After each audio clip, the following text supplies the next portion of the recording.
सभी का स्वागत करती हूं भारत 24 पर। मैं हूं आपके साथ पूर्णिमा मिश्रा। शाम के 6 बज चुके हैं और वक्त है दहाड़ का।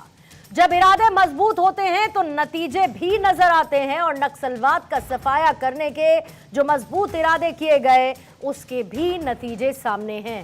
गृह मंत्री अमित शाह ने 31 मार्च 2026 तक नक्सल के अंत की डेडलाइन तय की थी और उससे एक दिन पहले यानी कि 30 मार्च को यह ऐलान कर दिया गया कि भारत अब नक्सल से मुक्त हो चुका है।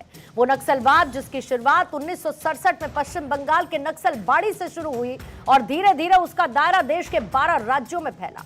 तिरुपति से पशुपतिनाथ तक लोग नक्सलवाद के लाल आतंक के दलदल में फंसते गए।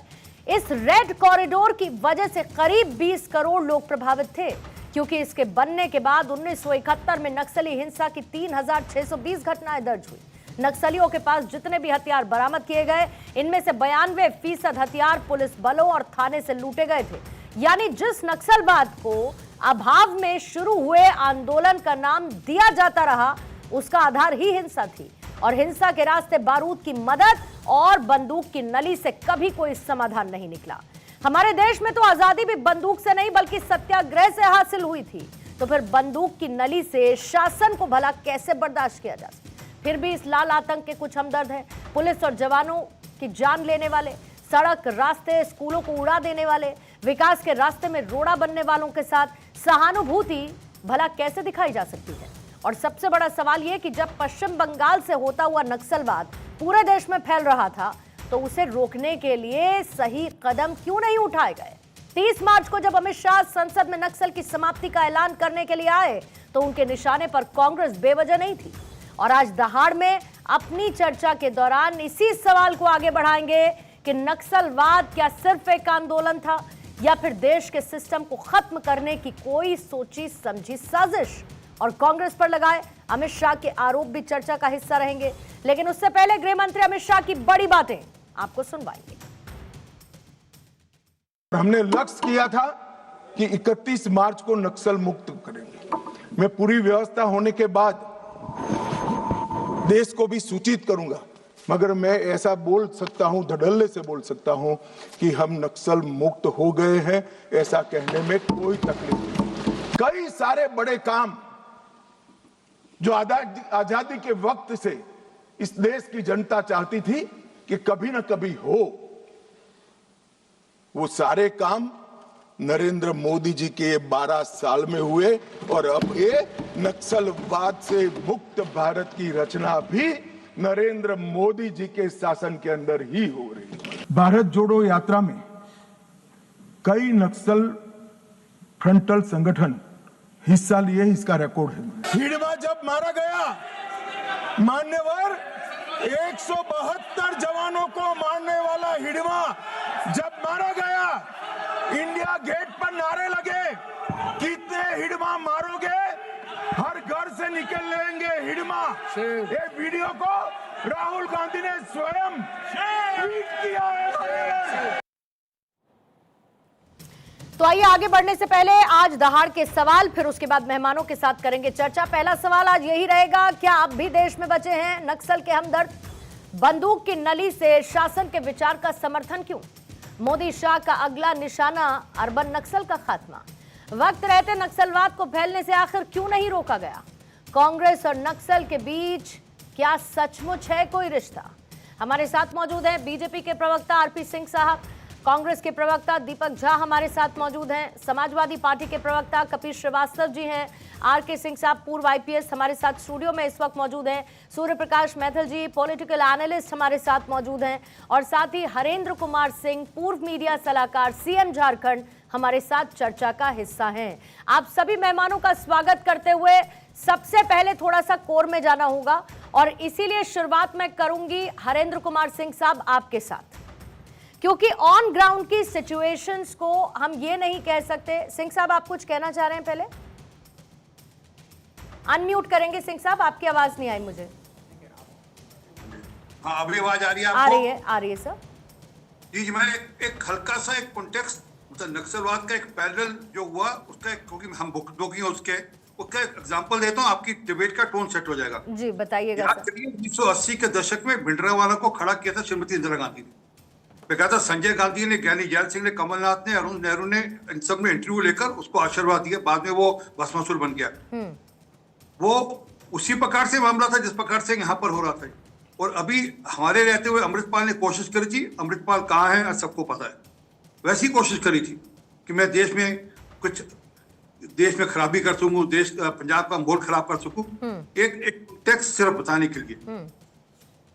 ठीक है, अब हरेंद्र कुमार जी मैं आपके पास आ जाती हूं, क्योंकि अब ये कहा जा रहा है कि नक्सलवाद मुक्त हो चुका है भारत। अब इसमें समझना ये जरूरी है कि पहले की क्या स्थिति थी, आज की क्या स्थिति है।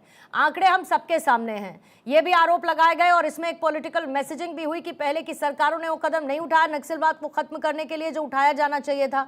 और चूंकि आप झारखंड से ताल्लुक रखते हैं, झारखंड भी एक वो राज्य है जहां पर नक्सलवाद ने अपने आप को एक्सपैंड किया।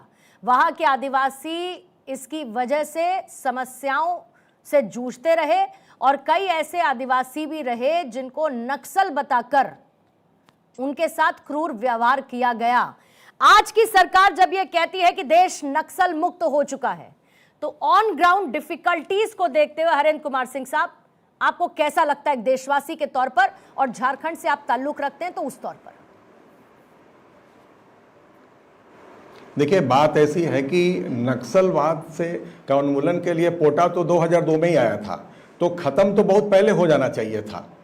लेकिन बीच की सरकारें, मैं किसी पर आरोप नहीं लगा रहा हूं, अगर वो निरंतर प्रयास चलता रहता तो बहुत पहले नक्सल खत्म हो गया रहता। लेकिन आज के केंद्र की जो सरकार है, जिस तरीके से अपने स्ट्रॉन्ग विल पावर का प्रयोग करके नक्सल को खत्म करने का कोशिश किया है, निश्चित तौर पे सराहनीय तो है। लेकिन ग्राउंड स्तर पर देखा जाए तो उस विचारधारा पर जाना पड़ेगा कि नक्सल का कैसे उत्पत्ति हुई। अगर हम उस रूट पे नहीं जाएंगे तो नक्सल हम ऊपर से खत्म तो कर दिए हैं, लेकिन फिर पनपता हुआ नजर आएगा। तो ये जो ग्रामीण जो लोग हैं, जो आदिवासी लोग हैं, जो निर्दोष कभी कभी सफर करते भी हैं, तो सवाल इस बात का है कि उन निर्दोष इनोसेंट आदिवासियों को उस शोषण के तौर पर किसने लाया? उन नक्सलियों ने लाया। तो बीच की सरकारें अगर अपने निरंतर प्रयास करती रहती, 2004 में जो पोटा को खत्म नहीं किया गया रहता तो शायद बहुत पहले खत्म हो गया रहता ये नक्सली। अब देखिए, नक्सलियों के चलते क्या होता है कि विकास बिल्कुल अवरुद्ध हो जाता है।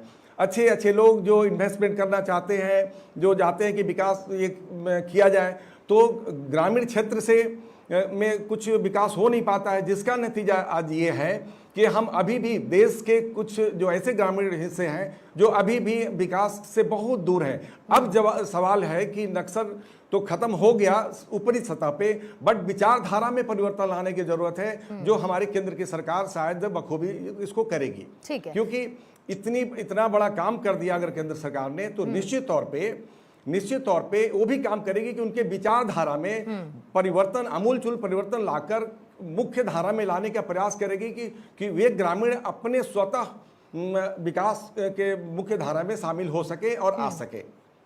ये बात आपने बहुत इंपॉर्टेंट कही है, इसीलिए मैंने आपके साथ शुरुआत की कि अब अगला टारगेट या जो अगली लड़ाई है वो उस विचारधारा को लेकर है क्या, और उस विचारधारा को लेकर सरकार का रोड मैप क्या है। लेकिन उससे पहले एक बार दीपक झा जी मैं आपके पास आती हूँ, फिर सिंह साहब मैं आपके पास, हरेंद्र साहब मैं इसके बाद आपके पास आऊंगी, थोड़ा समय आपको और देते हुए। लेकिन दीपक झा मैं कहना चाहूंगा उसके लाइन एक बात, बोलिए। मैं एक बात कहना चाहूंगा कि सबसे पहले जब पोटा 2002 में लगा था तो झारखंड के गुमला डिस्ट्रिक्ट में ही सबसे पहले वहां के तत्कालीन एसपी एमवी राव साहब ने उसको एक नक्सली के खिलाफ पोटा लगाया था 2002 में। ये बड़ी इंपॉर्टेंट बात है। और जो बाद में एमवी राव साहब झारखंड के डीजीपी होकर रिटायर भी कर गए, तो अगर वो प्रयास जारी रहता तो नक्सल उतना दूर तक आता नहीं, तो गरीब आदिवासियों का शोषण होता नहीं। जी ठीक है, दीपक झा साहब आपके पास आते हुए, क्योंकि एक बड़ी बात सरकार ने कही और ये कहा कि नक्सलवाद से मुक्त हो चुका है भारत। अब उस पर जो कांग्रेस की तरफ से प्रतिक्रियाएं आई, जाहिर बात है क्योंकि कांग्रेस पर कई गंभीर आरोप भी सरकार की तरफ से लगाए गए, पॉलिसी पैरालिसिस का, आपकी विलिंगनेस का, आपने उसको लेकर काम नहीं किया, आपने कंसिस्टेंसी नहीं रखी, ये तमाम आरोप लगे। और उसके बाद भूपेश बघेल साहब का एक स्टेटमेंट आया कि मोदी सरकार झूठ बोल रही है। अब पहली बात ये कि आप लोग इस बात का दर्द बहुत अच्छी तरीके से समझ सकते हैं कि नक्सलियों की तरफ से की गई हिंसा का असर क्या होता है, और छत्तीसगढ़ कांग्रेस की सरकार के लिए एक बहुत बड़ा उदाहरण है जब आपकी पूरी लीडरशिप को नक्सलियों ने वहां पर खत्म कर दिया था। तो अगर नक्सलवाद से देश मुक्त हो रहा है तो उसमें इफ एंड बट क्यों, बजाय इसके कि हाँ सरकार ने काम किया और सरकार ने इसमें उपलब्धता हासिल की और आगे और काम करने की भी जरूरत है। देखिए पूर्णिमा जी, पूरा देश नक्सलवाद से परेशान था, खासकर से झारखंड, बंगाल, बिहार और उड़ीसा और आपका छत्तीसगढ़। तो ये जो एरिया थे आदिवासी बाहुल्य क्षेत्र था, तो यहाँ बहुत परेशानी थी, पूरे देश ने देखा। और आपने सही बात बोली कि कांग्रेस का पूरी तरीके से अगर खात्मा हो गया तो छत्तीसगढ़ में तो नक्सलवादियों ने ही किया था, तब भाजपा की सरकार थी। तो बात यह है कि आज क्या हालात है इस देश में, जुमलों की सरकार चलती। आप कहते थे कि हम महंगाई कम कर देंगे, भ्रष्टाचार कम कर देंगे, घुसपैठिए कम कर देंगे, आज आपने कह दिया कि हमने नक्सलवाद। तो कुछ ऐसी बातें होती कि आपका मन है, आपका संसद है, आपका मीडिया है, आप जो भी बोलना चाहें बोल सकते हैं और आगे उसका गुणगान किया जाएगा। तो अगर नक्सलवाद खत्म हो गया वाकई में तो स्वागत योग्य है, लेकिन असलियत इससे कोसों दूर है। अभी आपको देखना पड़ेगा, इंतजार करना पड़ेगा 4 महीने, 6 महीने, साल भर कि वाकई में हकीकत क्या है। नक्सलवाद शुरुआत क्यों हुआ था? क्योंकि सरकार के खिलाफ लोगों में जो असमानता का भाव था जनता के प्रति, जनता, तो उसके लिए हुआ था। तो आज सरकार बताए कि क्या आदिवासियों के लिए, क्या पिछड़ों के लिए इनके पास क्या योजना है, इन्होंने क्या काम किया है आदिवासी उन्मूलन के लिए, वहां का प्रताड़ित ना हो। तो सरकार वो रोड पे जब तक नहीं देगी और कहते कि हमने खत्म कर दिया तो फिर तो ठीक है ना। आपने कहा कि महंगाई खत्म हो गई, डॉलर गिर गया, कोई बात नहीं, देश चंगा है जी। मोदी जी कहते हैं हम विश्व गुरु बन गए हैं, चौथी अर्थव्यवस्था बन गए हैं, तो सब कुछ अच्छा ही अच्छा हो रहा है ना। तो फिर हम परेशान क्यों होते हैं? फिर तो इस देश में कोई परेशानी है नहीं, कोई बीमारी है नहीं, कोई मर्ज है नहीं, कोई दुश्मन है नहीं, फिर तो सब कुछ अच्छा हो गया। तो बात अगर सब कुछ अच्छे की है, मोदी जी अवतरित पुरुष हो जाते हैं और उनके अवतार लेने से देश में एकदम राम राज्य आ गया है, तो फिर तो ताली बजाएगा पूरा देश, गुणगान करेगा मोदी जी का। लेकिन सच्चाई इससे कोसों दूर है पूर्णिमा जी। सच्चाई से भाजपा लोगों को दूर ले जाती है। सच्चाई है कि इस देश में संकट है, सच्चाई है कि आदिवासी भी प्रताड़ित है, अपर कास्ट भी प्रताड़ित है, ओबीसी भी प्रताड़ित है। तो कोई ऐसा है नहीं। 80 करोड़ लोगों को आप 5 किलो राशन की लाइन में जब लगाते हैं तो फिर ये देश कहां जाएगा ये बताइए। चौथी अर्थव्यवस्था बनने के बाद सब मिला लिया। अब बस अभी आप यूएस ना चले जाए, ट्रंप ना चले जाए, मुझे इस बात का डर है, तो मैं आपको थोड़ा वापस ले आती हूँ, क्योंकि मैं नक्सलवाद पर और कोर नक्सलवाद पर आज चर्चा करना चाहती हूं। और अगर आपके संशय हैं तो बीजेपी के प्रवक्ता सामने बैठे, नक्सलवाद को लेकर आपके जितने संशय आप सब उनके सामने रखिए। और सिंह साहब, मुझे इसी बात का डर था, जैसे ही दीपक झा जी ने अपनी बात शुरू की, मैंने कहा कहीं एक लाइन में यह ना आ जाए कि देखिए नक्सलवाद क्यों खड़ा हुआ, नक्सलवादी मूवमेंट क्यों शुरू हुआ, कितना पीड़ित किया जाता था आदिवासियों को, फिर मजबूरन उन्हें बंदूक उठानी पड़ी तो क्योंकि असमानता थी तो उन्होंने हिंसा का रास्ता अपना लिया।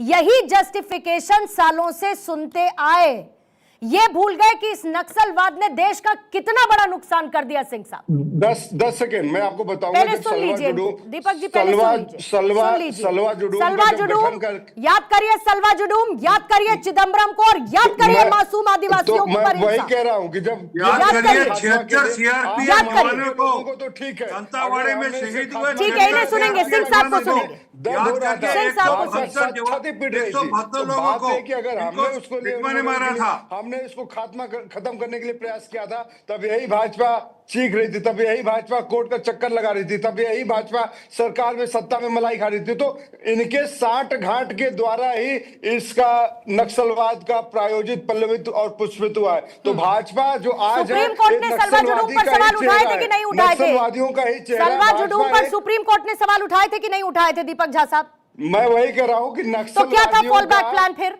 नक्सलवादियों का साफ सुथरा चेहरा, अपडेटेड वर्जन जो है वो भाजपा है। आज जो भाजपा अच्छा, में सत्ता में मुझे बैठी लगा है, ठीक नक्सलवादी ही है। मुझे लगा कि वो एक बुद्धिजीवी वर्ग भी है, वो अर्बन नक्सल भी हैं, जो फिर उसको सम वे और दी अदर जस्टिफाई करते हैं। पहले सिंह साहब अपनी बात रखेंगे। अब अच्छा ठीक है, अब इनको बोलने दीजिए। सिंह, अब दीपक जी आप इनको बोलने दीजिएगा, आप सिंह साहब को अपनी बात रखने दीजिए। सिंह साहब बोलिएगा। दीपक झा जी, अभी आपने क्यों नहीं बोला कितने हिटमा मारोगे, हर घर में हिटमा पैदा होगा?